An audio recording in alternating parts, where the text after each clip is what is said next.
उसके साथ ही एक IUCN भी है जो मेनली काम करती है, ध्यान देती है कि किस स्पीसीज के डाइवर्सिटीज में नंबर कम देखे जा रहे हैं और किनको हमें प्रोटेक्शन देने की जरूरत है। तो जब भी ये वर्क करेंगी, जब हम बोल रहे हैं बायोलॉजिकल डाइवर्सिटी और लिविंग ऑर्गेनिज्म, तो इसका ये मतलब होगा कि ये बोथ प्लांट्स के लिए भी काम करेंगे और एनिमल के लिए भी काम करेंगे। तो हम यहाँ पे अगर देखें तो प्लांट्स रेफरेंस से अगर हम पढ़ना स्टार्ट करें तो हम सारे प्लांट्स के नंबर नहीं, हमें जैसे इंडिया में ही अभी अगर बिहार में ही ले लो तो आपको पता नहीं होगा कि किस प्लांट्स के कितने नंबर हो रहे हैं, कौन से प्लांट्स जो हैं वो लोअर कैटेगरी में जा रहा है जिसके नंबर दिन प्रतिदिन कम होते जा रहे हैं, वो आगे उससे रिसोर्सेज हम लोग नहीं ले सकेंगे। तो इन सब चीजों पे ये IUCN जो है वो मेनली काम करती है और इनके प्रोटेक्शन देने के लिए हेल्प करती है। तो सबसे पहले ये जो IUCN है वो बना कब था और उनके हेडक्वार्टर कहाँ देखे जाते हैं। तो जितने भी इस टाइप के एजेंसियां हैं, नेशनल एजेंसी और इंटरनेशनल जो भी एजेंसी इस पे काम कर रही है, वो उन सब का अधिकतर जो हेडक्वार्टर होता है वो जिनेवा में बनाया जाता है। बट बायोलॉजिकल डाइवर्सिटी के कंजर्वेशन के लिए अगर कोई भी एजेंसी काम कर रही है तो उनमें बहुत सारे एजेंसी का हेडक्वार्टर स्विट्जरलैंड में, ग्लैंड में बनाया जाता है। और वैसे ही IUCN का भी जो हेडक्वार्टर है वो ग्लैंड में है और दैट इज स्विट्जरलैंड में है, जो मेनली काम करेगी कि हमें किस टाइप से बायोडाइवर्सिटी को कंजर्व करना है और इस टाइप से उनको कंजर्व करना है कि हमें हमारे आगे जितने भी जनरेशन आए वो सारे जनरेशन उस चीज को यूज कर सके। इस IUCN के साथ काम करने के लिए डिफरेंट टाइप के NGOs वर्क कर रही हैं, डिफरेंट टाइप के एक्सपर्ट कमीशन वर्क कर रहे हैं, डिफरेंट टाइप के कंट्रीज वर्क कर रहे हैं। लगभग सारे ही कंट्रीज में काम करने के लिए अपने तरफ से वॉलेंटियर देते हैं जिनका पर्टिकुलर हर एक ईयरली कुछ रजिस्ट्रेशन निकलता है और उसके अकॉर्डिंग वो UN के साथ कम्युनिकेट हो जाते हैं। यहाँ पे आप लोगों के सामने स्क्रीन पे एक शेयर हो रहा है लोगो, डेट इज IUCN का वो लोगो है और इसी में मैं यहाँ पे दिखा रही हूँ आप लोगों को कि कितने कंट्री इसके साथ जुड़े हुए हैं। अभी तक का ये रिकॉर्ड है, 161 कंट्री जुड़े हैं और 16,151 एक्सपर्ट कमीशन इसके साथ जुड़े हुए हैं और वहीं NGO भी जुड़े हुए हैं। हम लोगों में से भी अगर कोई चाहता है कि हम IUCN के साथ कनेक्ट हो, हमारा UN के साथ भी कनेक्शन हो, हम इस चीज के लिए अपना कंट्रीब्यूशन देना चाहते हैं, तो हम NGO के साथ जुड़ सकते हैं। और इंडिया में IUCN का एक सेंटर बनाया गया है जो कि दिल्ली में है और 2007 में उसका इस्टेब्लिशमेंट किया गया है। ठीक है,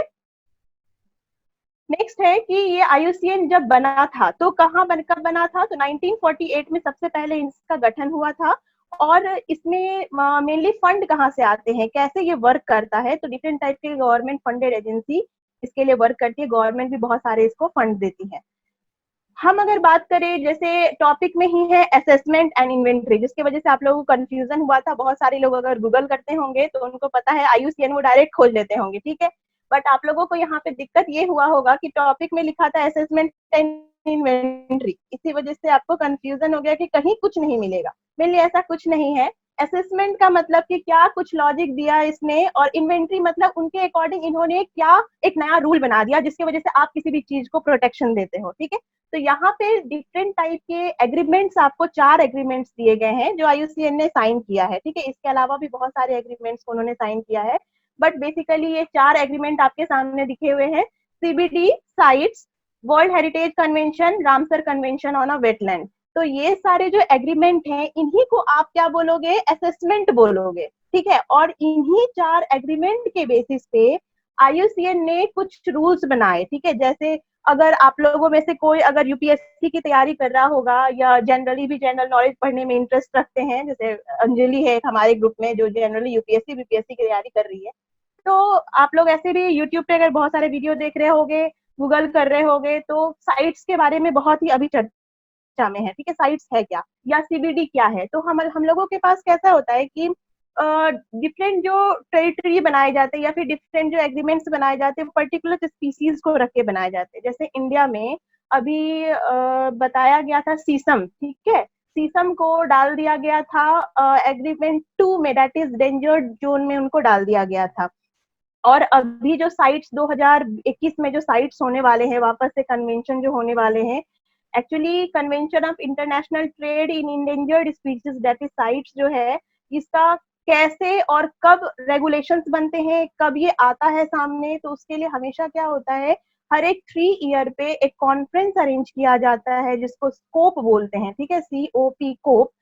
जो कि साइट्स के लिए ही मेनली किया जाता है और उसका पर्टिकुलर कुछ थीम होता है। उसमें मेनली ये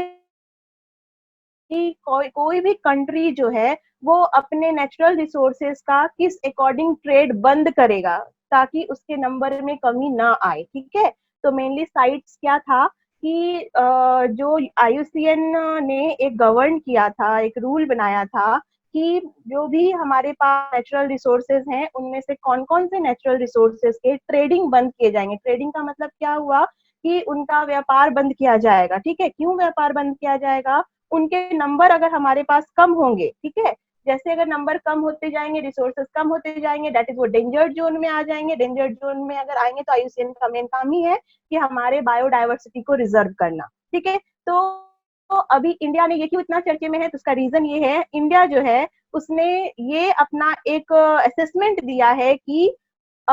यूनेस्को को और UN कंट्रीज को और डिफरेंट कंट्रीज को कि आप साइट्स में एग्रीमेंट 2 में जो शीशम के प्लांट को इंडेंजर्ड स्पीसीज में डाल दिए हो तो प्लीज आप उसको वहां से रिमूव करो। उसका लॉजिक क्यों है, क्यों इन्होंने ऐसा किया? ये मेनली मैं क्या बात कर रही हूँ, असेसमेंट, जो असेसमेंट दिए जाते हैं IUCN का, उसके बारे में। ये मेनली रीजन यही है इनको कि ट्रेडिंग से निकालने का, कि अगर इंडिया में शीशम के प्लांट को डाल दिया गया कि आप उसके ट्रेड नहीं कर सकते, तो बहुत सारा जो हमारा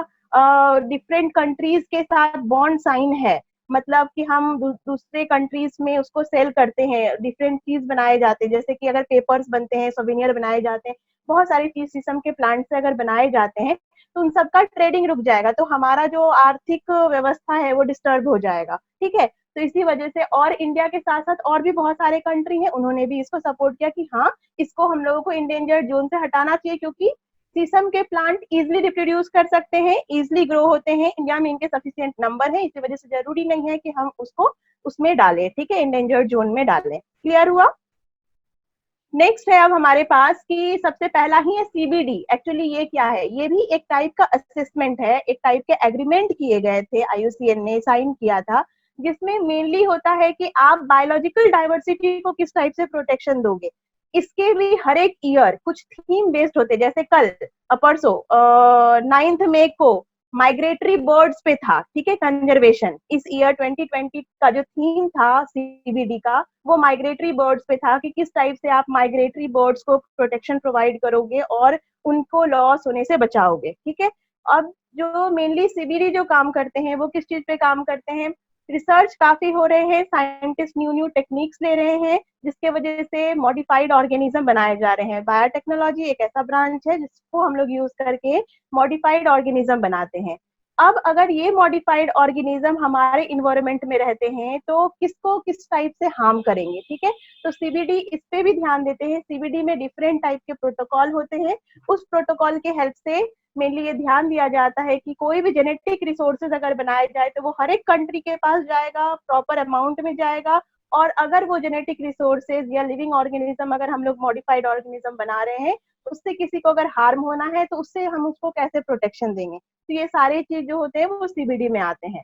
वैसा ही एक और एग्रीमेंट है हमारे पास, वर्ल्ड हेरिटेज कन्वेंशन, नाम से ही पता चल रहा है हेरिटेज मतलब IUCN ने एक ऐसा भी एग्रीमेंट साइन किया डिफरेंट कंट्रीज के साथ, जिसमें कि आपको अपने हेरिटेज को बचाना है। हर एक कंट्री जो है वो अपने अपने जगह के हेरिटेज को बचाने का काम करेगा। फॉर एग्जाम्पल के लिए अजंता एंड एलोरा, आप लोग सब सुने होंगे, अजंता केव्स के बारे में हिस्ट्री में पढ़ चुके हैं हम लोग, ठीक है। तो वो भी क्या है, एक हमारा हेरिटेज है जिसको हम प्रोटेक्शन देने का काम करते हैं, ठीक है। तो वो किस में आता है, वर्ल्ड हेरिटेज कन्वेंशन में आता है। बहुत सारे हेरिटेज है जिनको कि हम लोगों को प्रोटेक्शन देने की जरूरत है। नेक्स्ट है रामसर कन्वेंशन ऑन वेटलैंड। अब है ये कि बहुत सारे एक ऐसे भी कन्वेंशन साइन हुए कि किस टाइप से आप पर्टिकुलर स्पेस जो है हमारे पास वेटलैंड, उसको आप कंजर्वेशन दोगे, उसको आप यूटिलाइज करवाओगे इस पर्टिकुलर काम के लिए, ठीक है। तो इन सबको अगर हम डिटेल में करें तो एक और लेक्चर लग जाएगा, मैं नेक्स्ट लेक्चर इसके लिए लेके आऊंगी। लेकिन बेसिकली आपको आज समझना है IUCN क्या है, असेसमेंट और इन्वेंटरी इस पे कैसे होते हैं। तो सिंपल समझना है, IUCN क्या है, एक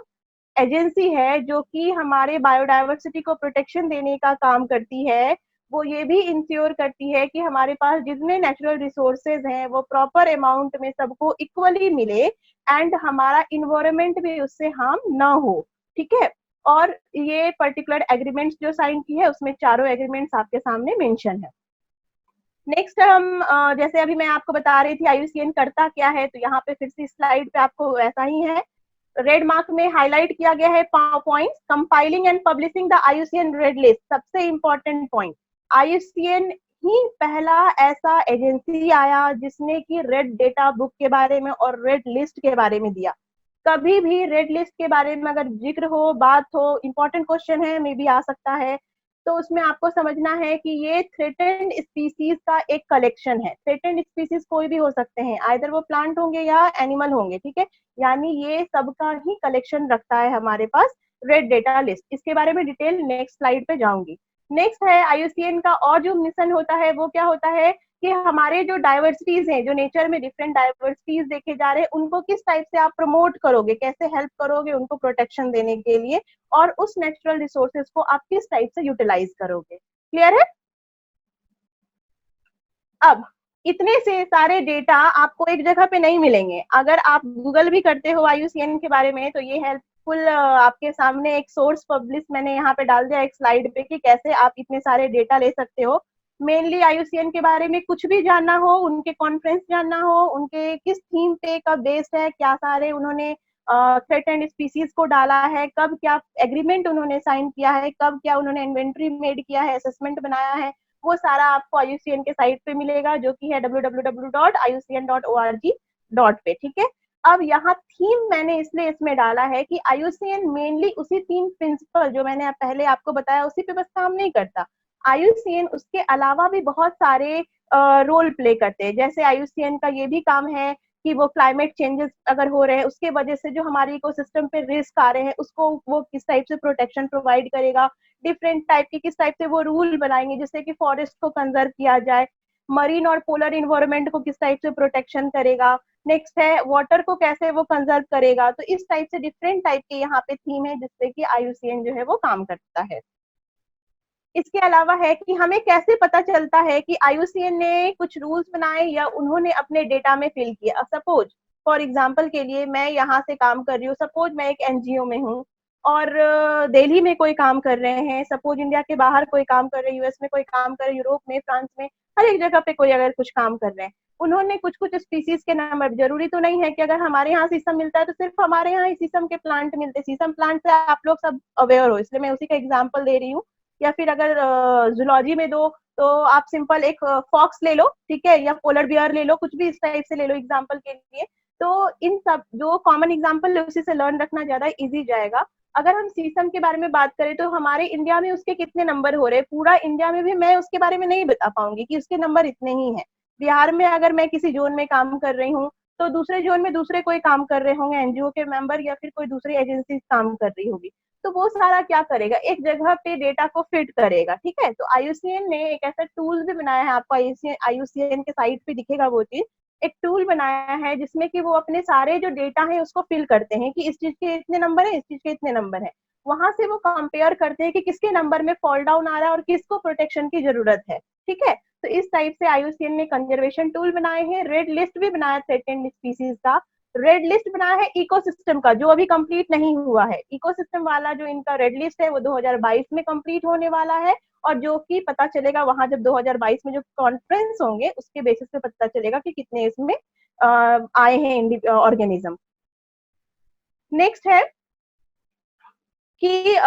जब भी ये डेटाबेस बनाते हैं तो लोगों को कैसे पता चलता है, इसमें बहुत सारे ये भी मेंटेन करने पड़ेंगे कि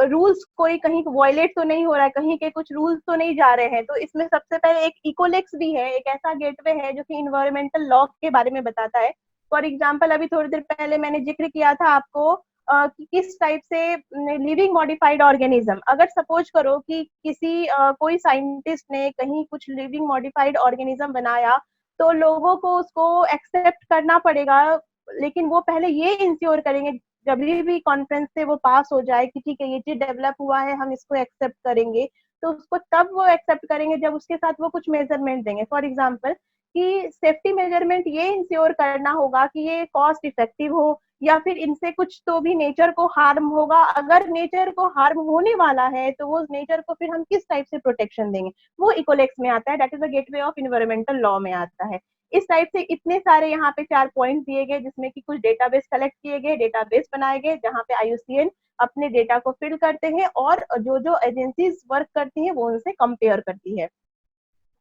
अगर हम बात करें रेड लिस्ट के बारे में तो सबसे पहले 1994 में रेड लिस्ट बनाया गया था, जो जिसमें कि जो भी ऑर्गेनिज्म अलग अलग बेसिस पे जो एक्सटिंक्शन जोन में आए हैं उसको किस टाइप से हम कैटेगराइज करेंगे, वर्ल्ड वाइल्ड में कैसे हम वर्ल्ड लाइफ को सिक्योर करेंगे उसके बारे में दिया गया। तो ये देखो आपको इस स्लाइड पे जो भी हमारे पास स्पीसीज है, हमारे बायोडाइवर्सिटीज में हमारे जो डिफरेंट डाइवर्सिटीज देखे गए हैं लिविंग ऑर्गेनिज्म में, उस ऑल स्पीसीज को क्लासिफाई किया गया 7 जोन में, जिसमें सबसे पहले अगर हम बात करें राइट टू लेफ्ट में अगर मैं जा रही हूँ तो उसमें देखो सबसे पहले एक्सटिंक्ट आ रहा है। मतलब क्या, एक ऐसे ऑर्गेनिज्म है, ये एक ऐसा कैटेगरी है जिसमें वैसे ऑर्गेनिज्म फील होंगे जिसके नंबर अभी है ही नहीं, वो अचानक से हमारे इन्वायरमेंट से लॉस हो गए, जैसे डोडो अचानक से चली गई, ठीक है, तो हमें नहीं पता चला इनके लॉस का रीजन, हम इसको प्रिजर्व कंजर्व भी नहीं कर पाए। तो ऐसे ऑर्गेनिज्म जो अचानक से लॉस हो रहे थे कि हम उसको सेव कर पाए तो दैट इज वो एक्सटिंक्ट में आ जाएंगे। एक्सटिंक्ट इन द वाइल्ड, इसका क्या मतलब, वाइल्ड का मतलब हुआ कोई भी ऑर्गेनिज्म जो कि फॉरेस्ट में अगर रहते थे, कोई भी प्लांट जो फॉरेस्ट में है, कोई भी एनिमल जो फॉरेस्ट में है, वाइल्ड लाइफ में था, बट अब वो उस कंडीशन में नहीं है, उनके नंबर वहां अपने हैबिटेट में बहुत कम होते जा रहे हैं, हम उनको रख रहे हैं नेशनल पार्क में, सेंचुरीज में, या हम उनको अलग तरीके से कंजर्वेशन और प्रिजर्वेशन अगर दे रहे हैं तो उसको हम बोलेंगे एक्सटिंक्ट इन द वाइल्ड, मतलब अपने हैबिटेट को छोड़ के वो एक जगह पे इकट्ठे हो गए हैं। नेक्स्ट है क्रिटिकली इंडेंजर्ड, इसका क्या मतलब है, ये सारे भी ऑर्गेनिज्म जो हैं वो इनके नंबर कुछ तो हैं लेकिन अब ये इनके नंबर में रैपिड फॉल डाउन पाया जा रहा है, जिसकी वजह से हम इनको बोल रहे हैं कि ये इंडेंजर्ड में आ रहा है, दैट इज इनको प्रोटेक्शन की जरूरत है। इंडेंजर्ड मतलब ठीक है एवरेज जोन में है ये, बट इनको भी प्रोटेक्शन की जरूरत है। सारे को फिर से मैं एग्जांपल के साथ आगे के स्लाइड में लूंगी। नेक्स्ट है वल्नरेबल, मतलब इनका भी अब देखो ये जो 3 है, वल्नरेबल, इंडेंजर्ड और क्रिटिकल इंडेंजर्ड, ये तीनों ही जो क्राइटेरिया है हमारे पास, जो कैटेगरी है ऑर्गेनिज्म का, इन तीनों के बेसिस पे भी एक एग्रीमेंट साइन किए गए हैं, ठीक है, वो आगे के स्लाइड में होगा। नियर थ्रेटेंड मतलब इनके नंबर सफिशियंट हैं, बट हो सकता है आगे जनरेशन बाय जनरेशन अगर हम 10-15 ईयर के बाद देखें तो इनके नंबर में भी कमी आएगी, हम लोगों को जरूरत है इनको भी कंजर्व करने का। लिस्ट कंसर्न सफिशियंट नंबर है हमारे पास, जरूरत नहीं है अभी उनको कंजर्वेशन के लिए, हम उसको इजिली यूज कर सकते हैं डिफरेंट ट्रेडिंग के लिए, डिफरेंट अपने पर्पस के लिए। डेटा डिफिशियंट, कुछ ऐसे भी ऑर्गेनिज्म होते हैं जिनके डेटा हमारे पास नहीं है, ठीक है, जैसे फॉर एग्जांपल के लिए बहुत सारे ऐसे फ्रॉग्स हैं जिनके स्पीसीज के बारे में जिनके डेटा कलेक्शन हमारे पास नहीं है, हम उनको किस टाइप से प्रोटेक्शन देंगे। तो ऐसे भी कहीं कहीं पे कुछ कुछ रीजन में जो भी कुछ मिल रहे हैं तो कुछ कुछ डेटा हम उसको दे रहे हैं, डिफरेंट एनजीओ उस पर वर्क कर रही है कि उनके डेटा को फाइंड करने में, लेकिन अब तक उनके डेटा हमें नहीं मिल पाए। नॉट इवेल्युएटेड, इतने सफिशियंट नंबर हैं इनके कि हम इनको काउंट करना जरूरी नहीं समझ रहे हैं फिलहाल के लिए, तो वैसे सारे ऑर्गेनिज्म को नॉट इवेल्यूटेड में रखा जाएगा। नेक्स्ट अगर हम एक एक सेपरेट बात करें, जैसे मैंने बताया आपको एक्सटिंक्ट के बारे में कि वैसे स्पीसीज जिसके लास्ट मेंबर डाई हो चुके हैं, मतलब डोडो के बहुत सारे वेराइटी पे पहले, अगर आप लोगों में से किसी को नहीं समझ में आ रहा है कि डोडो क्या है तो इस लेक्चर के बाद आप गूगल कीजिएगा इमेज, आपको दिख जाएगा, आप सारे इस ऑर्गेनिज्म से अवेयर हो कि क्या है, ठीक है। तो अब है ये कि इसके लास्ट मेंबर एक्सटिंक्ट हो चुके हैं और हमारे IUCN के डेटा के अकॉर्डिंग हमारे पास टोटल 868 स्पीसीज इतने हैं, ऐसे हैं वर्ल्ड वाइल्ड में जो कि एक्सटिंक्शन जोन में हैं, जो एक्सटिंक्ट हो चुके हैं और हमें अब उसके बारे में पता नहीं कि वो इंडिविजुअल कहाँ है और है ही नहीं। नेक्स्ट अगर बात करें एक्सटिंक्ट इन द वाइल्ड के बारे में तो 78 स्पीसीज वर्ल्ड वाइल्ड में ऐसे हैं जो कि एक्सटिंक्ट इन द वाइल्ड है, मतलब ये अपने हैबिटेट को छोड़ चुके हैं, हम इनको अगर कंजर्व किए हैं तो नेशनल पार्क में कंजर्व किए हैं, देन सेंचुरीज वगैरह में इनको कंजर्व किए हैं। कुछ कुछ जगह पे कहीं कहीं पे आपको ये भी पढ़ने को मिलेगा कि एक्सटिंक्ट इन द वाइल्ड को हम जूलॉजी के लैब में भी कंजर्व करके रखते हैं, जो आप जब भी जूलॉजी के एक्सपेरिमेंट BSc में किए होंगे अगर देखा होगा तो उसमें आप लोगों ने देखा होगा कि लैब में बहुत सारे स्पीसीज को प्रिजर्व करके रखते हैं। स्नेक्स के बहुत सारे वेराइटीज होते हैं, फ्रॉग के बहुत सारे वेराइटीज होते हैं, अपने बॉटनी में भी प्लांट्स के बहुत सारे वेराइटीज होते हैं, मार्सिलिया वगैरह के भी बहुत सारे वेराइटीज को रखे जाते हैं, ठीक है। तो इस टाइप से बहुत सारे ऐसे एग्जाम्पल हैं जो कि एक्सटिंक्ट इन द वाइल्ड के में आते हैं। अगर हम बात करें क्रिटिकली इंडेंजर्ड में, मतलब हाई रिस्क ये फेस कर रहे हैं एक्सटिंक्शन के लिए। जैसे कि घड़ियाल अगर हम देखें तो इसके 500-176 स्पीसीज इंडेंजर्ड में आ चुके हैं वर्ल्ड में। टाइम कम है इसलिए मैं थोड़ा फास्ट ले रही हूँ, नहीं तो नेक्स्ट लेक्चर में भी वापस ले लूंगी, ठीक है, क्योंकि आप लोगों से क्वेश्चन आंसर का भी सेशन रखना है मुझे। नेक्स्ट है इंडेंजर्ड स्पीसीज के बारे में बात करें तो ये फेमस है, ये सब जानते हैं। कौन है? टाइगर, ठीक है। हम लोग इंडिया में जान रहे हैं कि टाइगर जो है उसको इंडेंजर्ड स्पीसीज में रखा गया है, मतलब क्या हाई रिस्क है एक्सटिंक्शन के लिए, इसलिए हम अलग अलग ब्रीडर जो है वो इस टाइप से रूल बना रहे हैं कि हम इस टाइप से ब्रीड करवाए उनको कि इनके नंबर को लॉस होने से हम बचा पाए। वल्नरेबल, जैसे कि पोलर बियर का मैंने एग्जांपल लिया था कि मीडियम टर्म में है, मतलब है, हो सकते हैं कि ये एक्सटिंक्ट हो, लेकिन अभी इनके नंबर इतने सफिशिएंट है कि इनको हम प्रोटेक्शन अगर प्रोवाइड करें तो ये नंबर इनके सफिशिएंट आ जाएंगे आफ्टर ब्रीडिंग। रेयर अगर हम बात करें, मतलब कुछ ऐसे भी हमारे पास एग्जाम्पल होते हैं जो कि इंडेंजर टू वर्नरेबल में जाते हैं, ठीक है, मतलब कि इसके पॉपुलेशन कम होते हैं, जो कि रिस्ट्रिक्टेड होंगे और कहीं कहीं अलग अलग जोन पे जाके वो स्कैटर्ड होंगे। लिस्ट कंसर्न, जैसे मैंने बताया कि इन जितने 7 कैटेगरी में 5 कैटेगरी को छोड़ के, मतलब सारे ऑर्गेनिज्म जब उसमें फिल हो जाएंगे तो उसको छोड़ के जो बचेंगे वो आ जाएगा हमारा लिस्ट कंसर्न में। मतलब इनके नंबर काफी है हमारे पास, वाइडली स्प्रेड है, अबंडेंट है, इन नंबर में है, इसलिए हमें जरूरी नहीं है इनके अभी बारे में सोचने का ज्यादा। नेक्स्ट है डेटा डिफिशियंट। जैसे कि मैंने आपको बताया कि कुछ कुछ ऑर्गेनिज्म हमारे पास ऐसे हैं जिनकी नंबर के बारे में हमें पता नहीं है कि कितना इनका नंबर है, और इस पे डिफरेंट एजेंसियां काम कर रही है, डिफरेंट बायोलॉजिकल टूल्स ले रही हैं इनको स्टडी करने के लिए, और इनके नंबर को IUCN पे अपडेट किया जा रहा है। नॉट इवेल्युएटेड, मतलब बहुत ही सफिशिएंट नंबर में है, इस वजह से इनको इवेल्युएशन की कोई जरूरत ही नहीं है। जब भी हम क्राइटेरिया देखते हैं ये क्लासिफिकेशन का, साथ जो मैंने अभी आपको क्लासिफिकेशन बताया, इन क्लासिफिकेशन के बारे में अगर हम क्राइटेरिया देखें तो किस बेसिस पे क्लासिफाई किया गया है। हम पूरा वर्ल्ड में तो क्लासिफिकेशन नहीं कर सकते, जिस जगह पे जो ऑर्गेनाइजेशन वर्क कर रही है, इधर नेशनल और इंटरनेशनल, गवर्नमेंट और नॉन गवर्नमेंट एजेंसियां जो भी वर्क कर रही है, वो कुछ एक स्पेसिफिक पैरामीटर पकड़ेगी जिसके बेसिस पे ये क्राइटेरिया करेगी, जिसमें कि है सबसे पहले rate of population decline of given species. Tiger का एग्जांपल अगर आप लोग ले लो तो हम लोग अलग अलग न्यूज में भी देखते हैं कि टाइगर के ब्रीडिंग पे अभी बहुत ज्यादा ध्यान दिए जा रहे हैं, उनके नंबर कम होते जा रहे हैं इसके वजह से, ठीक है। तो population, rate of population decline के बेसिस पे भी ये कैटेगरी को हम लोग बनाते हैं। दूसरा है ज्योग्राफिक रेंज के वजह से कि कुछ कुछ पर्टिकुलर जगह ये पाया जाता है लेकिन दूसरे जगह पे नहीं, और जो जगह पे भी ये पाया जाता है उसके भी रेंज जो हो रहे हैं वो बहुत ही लिमिटेड होते जा रहे हैं, वहां से भी वो लॉस्ट होते जा रहे हैं। पॉपुलेशन साइज इनके कम होते जा रहे हैं, स्पीसीज साइज कम होते जा रहे हैं हैबिटेट एरिया में। तो ये सारे जो है वो हमारे पास मेनली क्राइटेरिया है इनको क्लासिफाई करने के लिए। अब है कि जब भी हम IUCN कोई भी प्रोग्राम देते हैं, टॉपिक पे अगर मैं आऊँ, असेसमेंट था, इन्वेंट्री था, तो कब होता है ये असेसमेंट, किसके वजह से होता है और किस टाइप से इन्वेंट्री गवर्न किया जाता है। IUCN के वेबसाइट पे अगर जाओगे तो वहां पे देखोगे अभी फिलहाल नेपाल में दिया गया था, नेपाल के लिए बहुत सारे रिजोल्यूशन दिए गए कि नेपाल में कौन कौन से प्लांट्स जो है वो थ्रेट के कैटेगरी में आ गए हैं और किस टाइप से आप उनको प्रिजर्व करोगे, किस टाइप से आप उनको प्रोटेक्शन दोगे, किस टाइप से आप उनको कंजर्व करोगे। तो ये हमेशा होता है 4 साल में, हर एक साल में। अभी 2019 में साइट का हुआ था जो कि कॉप कॉन्फ्रेंस के बेसिस पे हुआ था, जिसमें मैंने आपको बताया कि बोला गया सीसो को निकालने के लिए कैटेगरी 2 से। कैटेगरी 2 का मतलब क्या हुआ कि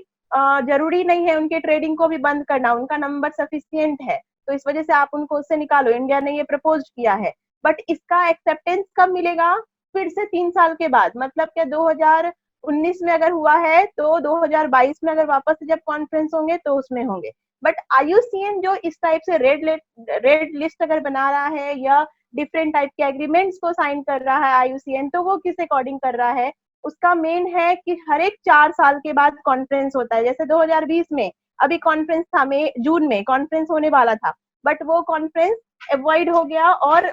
वर्ल्ड कंजर्वेशन कांग्रेस के नाम से ये इनका कॉन्फ्रेंस जाना जाता है। कोविड-19 को लेके ये कॉन्फ्रेंस को हटा दिया गया है, अभी बंद कर दिया गया, मतलब पोस्टपोन कर दिया गया है, और ये अब हो जाएगा 2021 के जनवरी में। अपडेटेड है साइट्स पे, आप लोग देख सकते हो, आप लोग इसमें पार्टिसिपेट कर सकते हो अगर एनजीओ से जुड़े हो तो मेनली मैं यहाँ क्या बता रही हूँ कि आईयूसीएन का 2017 से 20 का जो प्रोग्राम और प्रोस्पेक्ट जो था, उसमें मेनली क्या था, किस किस चीज को ये प्रायोरिटीज दे रहे थे कि किस टाइप से आप किसी भी नेचुरल रिसोर्सेज को कैसे वैल्यू दोगे, कैसे उसको कंजर्व करोगे, अगर कोई सोर्स कम हो रहे हैं तो उसके लिए आप क्या सॉल्यूशन दोगे, सोसाइटीज के लिए क्या चैलेंज होंगी, किसी भी जो हमारे पास रिसोर्सेज है अगर वो कम हो रहे हैं तो हमें उनको प्रोटेक्शन देने के लिए सोसाइटी के लिए क्या चैलेंज दोगे।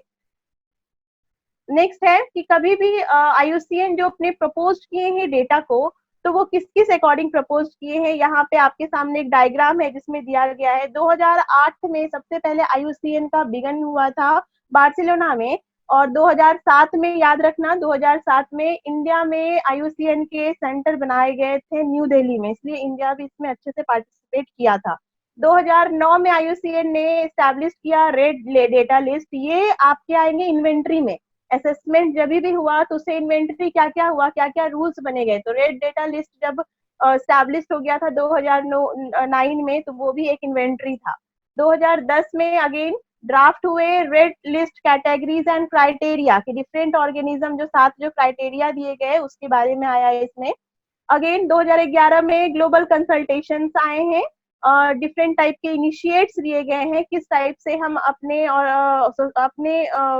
इन्वायरमेंट में जो क्लाइमेट चेंज हो रहे हैं उनको भी किस अकॉर्डिंग हम प्रोटेक्शन देंगे, उनके बेसिस पे जो बायोडाइवर्सिटीज में लॉस हो रही हैं वो। तो ये डिफरेंट टाइप के 2025 तक इनका मेजरमेंट है। 2020 से 25 में लास्ट में देखो तो मैंने अभी थोड़ी देर पहले बताया था इकोसिस्टम के लिए इनका कंप्लीट नहीं हुआ है, जो कि 2022 में बोला जा रहा है कंप्लीट होने के लिए, जो कि 2020 और 2025 का रिजोल्यूशन था इनका। इसी के बारे में मैं बात कर रही थी कि कभी भी आईयूसीएन अगर अपना काम करते हैं तो वो किस बेसिस पे काम करते हैं, तो वर्ल्ड कंजर्वेशन कांग्रेस के बेसिस पे काम करते हैं, और इसी वर्ल्ड कंजर्वेशन कांग्रेस में डिफरेंट एकेडमिशियन हुए या गवर्नमेंट हुई या सिविल सोसाइटी हुए, डिफरेंट पीपल्स हुए, वो सारे इसमें पार्टिसिपेट करेंगे।